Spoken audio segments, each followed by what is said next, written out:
आचार्य श्री रामानुजाचार्य जी महाराज जब अंतिम उपदेश देते हैं तो यही देते हैं। जब भगवत धाम जाने लगे आचार्य चरण तो शिष्यों ने पूछा हमारे लिए क्या आज्ञा है। सब शिष्य घेर करके बैठ गए और आचार्य चरण ने तिथि घोषित कर दी थी, अब मुझे वैकुंठ जाना है, तैयारी करो। शिष्यों ने कहा महाराज आप वैकुंठ पधारेंगे, हमारे लिए आदेश क्या है, हमें क्या करना चाहिए। तो आचार्य चरण ने कहा कि श्री भाष्यम द्रविड़ागम प्रवचनम श्री सस्थले स्वन्वहम। पहला काम ये करो कि वेद वेदांत को पढ़ करके इसका स्वाध्याय करके इस ज्ञान को अपने जीवन में उतारो और इसका व्याख्यान करके लोगों को समझाओ। पहली आज्ञा दी। बोले महाराज ये हम नहीं कर पाए तो, इतनी बड़ी विद्वत्ता न हो, इतना ज्ञान न हो तो ये काम कैसे संभव होगा। बोले तो ठीक है, अगर ऐसा संभव नहीं है तो द्रविड़ागम प्रवचनम, लोक भाषा में जो संत महापुरुषों ने भगवान का गुण गाया है उस गुण का वर्णन करो, गाओ, भगवान का गुणानुवाद करो। बोले महाराज ये भी अगर न हो पावे तो क्या करें। तो कहते हैं श्रीसस्थले सुन्वहम, भगवान के किसी पवित्र धाम में जाकर के निवास करो, कल्याण हो जाए। अयोध्या मथुरा माया कहीं भी। बोले महाराज ये भी संभव न हो, नहीं सामर्थ्य है कि हम किसी धाम में जाकर के बस सकें, क्योंकि धाम में रहने के लिए भी संसाधनों की जरूरत है। बोले तब क्या करें। तो अंतिम उपाय बताते हुए आचार्य चरण ने कहा यदवा भागवताभिमान बसति सार्थद्वयोच्चारण। किसी भगवत भक्त के अधीन होकर के रहना सीख लो, भगवत भक्त के अधीन अपने जीवन को कर दो, तुम्हारा कल्याण हो जाए। यही अंतिम उपदेश दिया है भगवान रामानुजाचार्य। यद्वा भागवताभिमान बसति सार्थद्वयोच्चारणम, और द्वय मंत्र का उच्चारण करते रहो।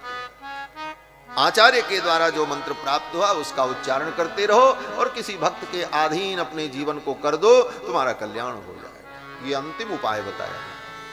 तो ये धर्म जो है भागवत शेषत्व, यह धर्म श्री शत्रुघ्न लाल जी का धर्म। 4 रूपों में प्रकट होकर के भगवान ने इन 4 धर्मों की स्थापना की। सामान्य धर्म, विशेष धर्म, विशेष तर धर्म और विशेष तम धर्म। यही चारों रूप में भगवान के अवतार का प्रयोजन है। कृत्वात्मानं चतुर्विधम।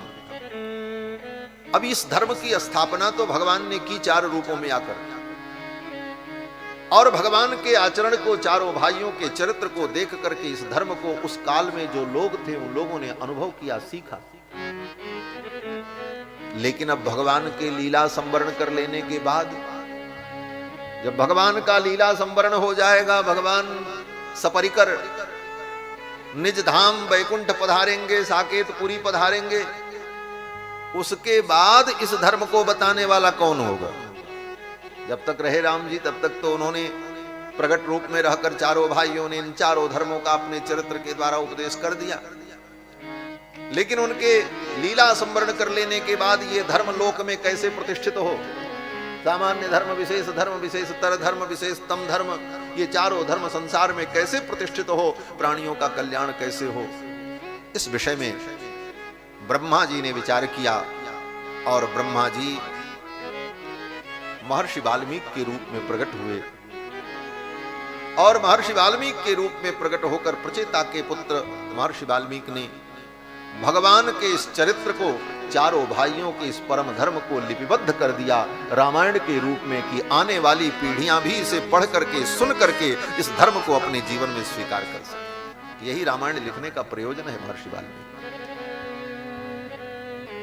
चिरकाल तक चारों भाइयों के द्वारा आचरित जो धर्म है वह समाज में प्रतिष्ठित होता रहे और लोक मंगल होता रहे, लोक का कल्याण होता रहे।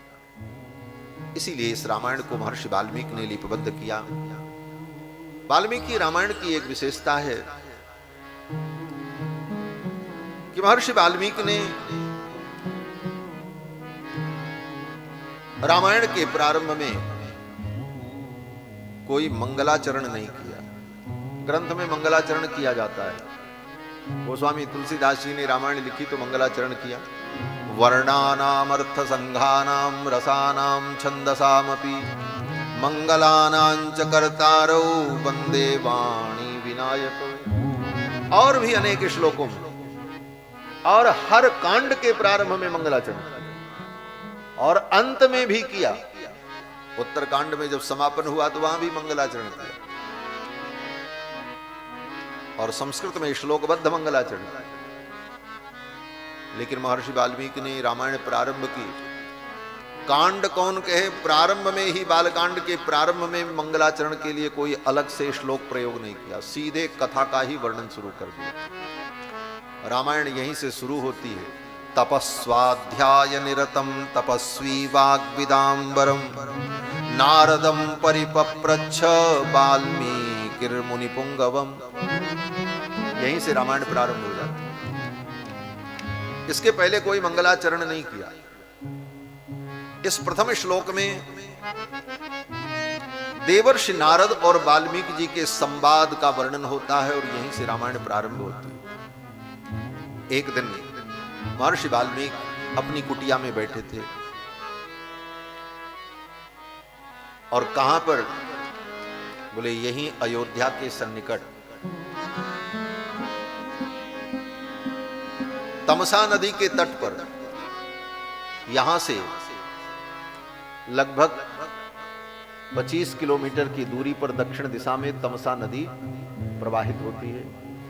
भगवान श्री राम जब वन की यात्रा पर गए तो सर्वप्रथम तमसा नदी को पार किया। तमसा नदी के तट पर एक रात्रि विश्राम किया है राम जी।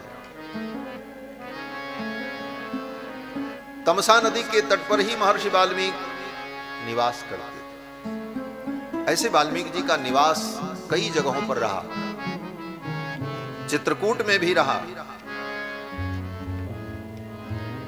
गंगा के तट पर भी रहा। लेकिन जब भगवान श्री राम अयोध्या के सिंहासन पर विराजमान हो गए राजाधिराज के रूप में, तो महर्षि वाल्मीकि भी यहीं अयोध्या के सन्निकट तमसा नदी के तट पर आकर के निवास करने लगे। यहां आ गए, क्यों? बोले यहां राम जी पास में रहे, जब चाहूंगा तब राम जी का मैं दर्शन कर लूंगा। और दूसरी बात, वाल्मीकि जी की और श्री दशरथ जी की बड़ी घनिष्ठ मित्रता है, मैत्री भाव है। आगे प्रसंग आएगा कि महर्षि वाल्मीकि के परम मित्र हैं श्री दशरथ जी महाराज। इसलिए भी वाल्मीकि जी ने सोचा कि तमसा के तट पर रहने पर मित्र महाराज दशरथ से भी भेंट होगी और राम जी का भी दर्शन होगा। तो वाल्मीकि जी आते जाते रहे, लेकिन जब राम जी का वन गमन हुआ तो दशरथ जी की मृत्यु हो गई और भगवान श्री राम जब वन से लौट करके आए तो महर्षि वाल्मीकि तमसा के तट पर आकर के रहने लगे और यहीं रह करके देवर्षि नारद से महर्षि वाल्मीकि ने राम कथा सुनी। एक दिन अपने आश्रम में महर्षि वाल्मीकि बैठे थे, उसी समय देवर्षि नारद का आगमन हुआ। नारद जी आए। नारद जी जब आए तो महर्षि वाल्मीकि ने उनका पूजन किया और पूजन करने के बाद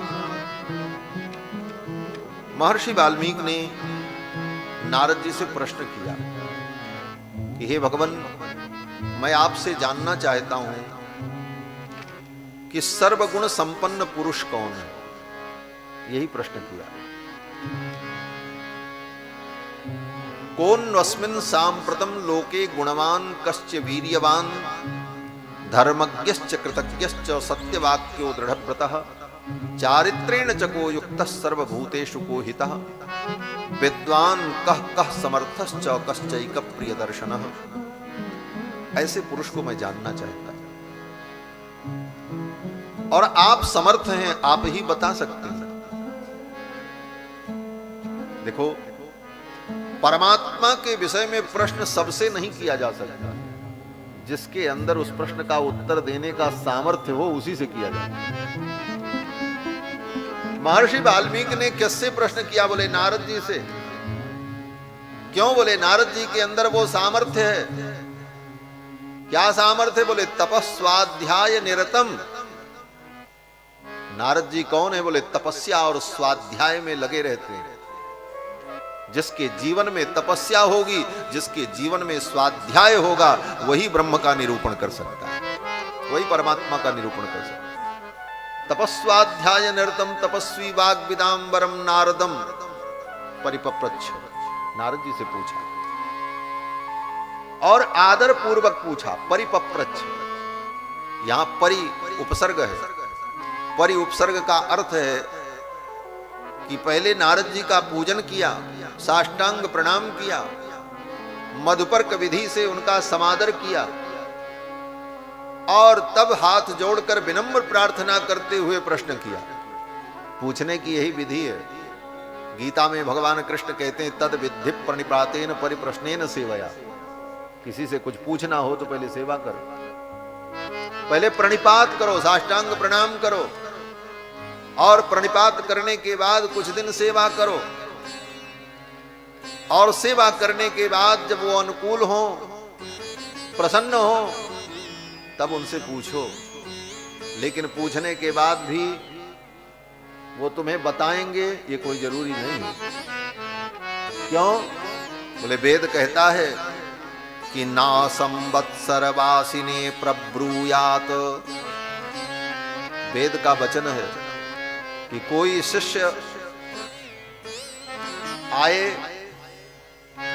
आज्ञा का पालन करे, सेवा शुश्रूषा करे, लेकिन उसे तत्व का उपदेश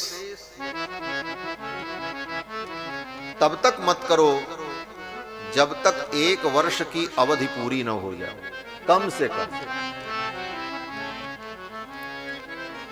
ना संवत्सर वासिने प्रब्रूयात। 1 संवत्सर जिसने सेवा नहीं की उसको मत बताओ।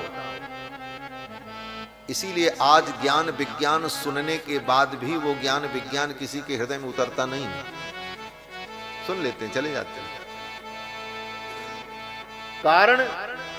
कारण यही है कि वह अधिकृत नहीं हो पाया। वेद वेदांत की बातें तो बता दी गई, परिणाम क्या हुआ? बोले ज्ञान तो हुआ नहीं, ऊपर से और भी वो पतित तो हो गया। गीता में भगवान ने कहा है कि जब तक व्यक्ति अधिकारी न हो तब तक उसे उपदेश मत करो। उपदेश तो यही है, संसार का सारा कर्म बंधन का कारण है। ये पाप पुण्य सब से मुक्त होकर भगवान के चरणों की भक्ति करें। संसार मायामय है, लेकिन ये ज्ञान अगर अनधिकारी व्यक्ति को दे दो तो अनधिकारी कहेगा फिर तो मजा ही मजा है, जो मन हो सो करो, क्या दिक्कत है? उसका घोर पतन हो जाएगा, घोर पतन हो जाएगा। इसीलिए जो ब्रह्म ज्ञान के अधिकारी नहीं है उन्होंने सुन लिया ब्रह्म सत्यम जगन मिथ्या, ब्रह्म सत्य है जगत झूठा है। बोले जब जगत झूठा ही है तो जो करना है सो करो, सब कर रहे हैं, कोई चिंता नहीं। क्यों? बोले हम तो ब्रह्म हैं, हम निर्विकार हैं, हम कूटस्थ हैं, हमारे अंदर कोई विकार नहीं आएगा, बाकी तो सब माया है। और ऐसा सोच करके सब काम चल रहा है। कारण बोले अनधिकारी होने के कारण वो ज्ञान विनाश का कारण बन गया। इसीलिए वेद भगवान कहते हैं ना संवत्सर वासिने प्रब्रूयात। 1 संवत्सर तक जिसने सेवा नहीं की उसको ज्ञान का उपदेश मत कर। श्रद्धा नहीं है तो उसे उपदेश मत करो। क्यों? बोले श्रद्धावान लभते ज्ञानम। जिसके अंदर श्रद्धा होगी वही ज्ञान प्राप्त करेगा। श्रद्धा क्या है? बोले वेद गुरु वाक्येषु विश्वासः श्रद्धा। श्रद्धा की यही परिभाषा है। श्रद्धा माने क्या? ये श्रद्धा और विश्वास दोनों एक अर्थ है, अलग अलग अर्थ नहीं है। वेद और गुरु वाक्येषु, वेद वाक्यों में, शास्त्र के वाक्यों में और गुरु के वचन में विश्वास हो, इसी का नाम श्रद्धा है और उसी का नाम विश्वास भी है। वेद वाक्य और गुरु वाक्य में विश्वास हो जाए, इसी का नाम श्रद्धा है। तो श्रद्धा विश्वास दोनों एक ही चीज है, इसीलिए कहते हैं श्रद्धा विश्वास रूपिणौ। भगवान पार्वती शंकर कौन है? बोले श्रद्धा और विश्वास के रूप हैं। अंतर क्या है? बोले अंतर केवल इतना है, विश्वास जो है वो पुल्लिंग शब्द है और श्रद्धा स्त्रीलिंग है, इतना ही तो अंतर है। तत्व एक ही है। जैसे भगवान एक ही तत्व हैं, लेकिन वही शंकर के रूप में है, वही गौरी के रूप में, वही राम के रूप में है, वही सीता के रूप में है। कहियत भिन्न न भिन्न। उसी प्रकार से श्रद्धा और विश्वास। विश्वास कौन? बोले भगवान शंकर। श्रद्धा कौन? बोले भगवती पार्वती। श्रद्धा विश्वास रूपिण। और हमारे आचार्य ने तो यहां तक लिखा, श्री वेदांत देशिकन आचार्य लिखते हैं कि शिष्य को कब उपदेश करो? कहते हैं सद्बुद्धि ही, जब उसके अंदर सद्बुद्धि हो, साधु सेवी, संतों की सेवा करता हो, समुचित चरितः, चरित्रवान हो, तत्वबोधाभिलाषी, तत्व के बोध की अभिलाषा हो, शुश्रूषः, सेवा परायण हो, त्यक्तमानः, अभिमान से रहित हो। इतना अभिमान न हो कि गुरुजी के सामने ही पीतांबर झाड़ करके घूमता हो। आजकल के चेला ऐसे ही मिलते महाराज, गुरुजी से ज्यादा चकाचक कपड़ा पहन करके। गुरुजी अगर 1 इंच की खड़ाऊ पहने तो चेला 3 इंच की खड़ाऊ पहन करके घूमे, वाह रूप बनाए। ये पाप है, ये मैं बहुत कड़वा सच कह रहा हूं। त्यक्तमानः, त्यक्तमान।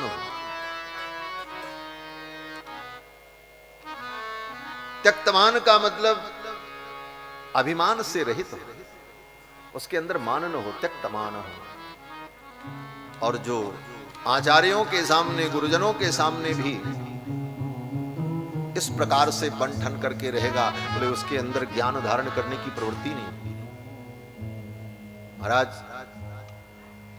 अभी भी हम लोग अपने आचार्यों के सन्निकट जाते हैं तो अच्छा कपड़ा पहन के जाने में भी संकोच लगता है कि आचार्य के सामने इतना सज धज करके और इतना बनावट करके, इतना वेशभूषा करके। सामान्य लोगों के बीच में तो ठीक है, लेकिन आचार्यों की सन्निधि में तो अपने मान को समाप्त करके जाना चाहिए। त्यक्तमान। आज क्या है? बोले आचार्य जिस कोटि में बैठे उनके बगल ही हमारा आसन लगे, यह आकांक्षा पैदा हो जाए। पढ़ना लिखना एक अक्षर नहीं, स्वाध्याय भजन जीवन में नहीं। आचार्य जिस गद्दी पर बैठ रहे हैं उन्हीं के बगल, उन्हीं के समकक्ष हम भी बैठे। यही हमारे समाज के पतन का कारण बना। इसी से ज्ञान विज्ञान विलुप्त हो गया, साधनाएं दूर चली गईं, केवल प्रदर्शन मात्र रह गया। त्यक्तमान प्रणिपतन पर, प्रणिपतन पर। ये बड़ी बात है महाराज। आचार्यों की सन्निधि में जाओ तो बार बार प्रणाम करो। और कैसा प्रणाम? बोले लाठी चलाने वाला प्रणाम नहीं। मैं अपना अनुभव बता रहा हूं। अपने आचार्यों से भी लोग मिलते थे तो महाराज दंडवत। अरे दंडवत वाले लाठी चला रहे हो क्या? डंडा चला रहे हो? दंडवत का मतलब है कि लेट करके साष्टांग प्रणाम करो। प्रणिपतन पर, पतन माने गिर जाना, चरणों में गिर जाओ। प्रणिपतन पर। ऐसी जब विनम्रता दिखती है आचरण में, व्यवहार में, तब आचार्यों का हृदय गदगद हो जाता है। आचार्य के हृदय में ये भावना होती है इसे ज्ञान प्राप्त हो, इसका उद्धार हो जाए, इसका कल्याण हो। और आचार्य ऐसा संकल्प करते हैं तो उनके संकल्प मात्र से ही उसके जीवन में ज्ञान का प्रस्तार हो जाता है। बहुत पढ़ने लिखने की जरूरत नहीं पड़ती महाराज। पोथी पढ़ी पढ़ी जगमुआ पंडित भयानक हो। कृपा, और कृपा को पाने का यही तरीका है, प्रणिपतन पर। और इसके बाद बोले प्रश्न काल प्रतीक्ष। गुरु जी से प्रश्न पूछना है तो प्रश्न पूछने के काल की प्रतीक्षा करो, धैर्य रखो। रास्ते चलते मत पूछो गुरु जी भोजन करने जा रहे हैं, बोले गुरु जी जरा ये बताइए। बोले काहे को बताएं भाई? धैर्य रखो, गुरु जी का मन प्रसन्न होगा, अनुकूल होगा तब बताएंगे। ऐसे थोड़ी गुरु जी ने पाया। गुरु जी ने कैसे कैसे तप करके उन ज्ञान की चीजों को पाया है, थोड़ा तुम भी करो। तुम्हारी लालसा देखी जाए, कितनी लालसा है तुम्हारे अंदर, उसे प्राप्त करने की तुम्हारे धैर्य की परीक्षा हो, तब तुम्हें उपदेश किया जाए।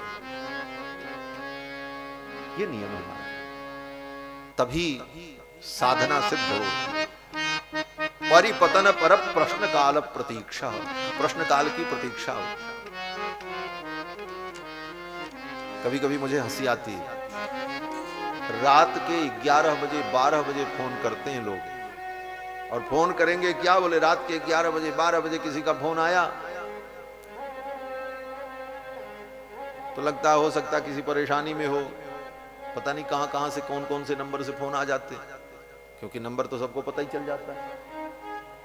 तो फोन उठाए ये सोच करके कि हो सकता कोई परेशानी हो, कोई आया हो, कहीं भटका हो, कोई फोन उठा न रहा हो, इसलिए तो फोन किया। बोले महाराज हम आपकी कथा सुनते हैं यूट्यूब पर, और आपने वहां ऐसा कहा था, इसका क्या मतलब है अब बताइए। अब रात के 12 बजे उनको प्रश्न का उत्तर सुना, वो भी मोबाइल से, फोन से। तो मैं कह देता हूं कि अब तुम्हारे लिए रात के 12 बजे चले प्रवचन करें, फिर इतना ही जिज्ञासा है तो आओ, सब काम छोड़ करके अयोध्या में रहो, साथ में भजन करो, राम राम करो, रात दिन फिर सीखो, समझो। शिष्टाचार भी समझना चाहिए, प्रश्न कैसे करना है, कहां करना है। प्रश्न काल प्रतीक्षा, प्रश्न काल की प्रतीक्षा करनी चाहिए। तद विद्धि प्रणिपातेन परिप्रश्नेन सेवया, गीता में भगवान को प्रश्न काल की प्रतीक्षा का धैर्य हो तो प्रश्न काल प्रतीक्षा। शांतो दांतो नुसूयुः, उसके जीवन में शांति हो, दांति हो। दांति माने जिसने अपने बाह्य इंद्रियों को अपने वश में कर लिया, उसको कहते हैं दांत। ये शांत और दांत दो शब्द हैं। सम शब्द से बना है शांत, और दम शब्द से बना है दांत।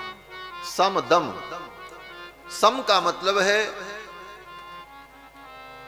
अंतःकरण नियमनम शमः, जिसने अपने अंतःकरण को, अपने मन बुद्धि चित्त को जिसने अपने वश में कर लिया, उसका नाम शांत। शांत का ये अर्थ है। शांत का मतलब ये नहीं कि चुपचाप बैठे हैं तो शांत, भीतर में आग जल रही है, वो शांत नहीं। शांत का मतलब जिसका अंतःकरण अपने वश में हो चुका है। अंतःकरण नियमनम शमः, अपने अंतःकरण को अपने वश में कर लेना, इसका नाम शम है। और जो सम से युक्त हो उसी को कहते हैं शांत।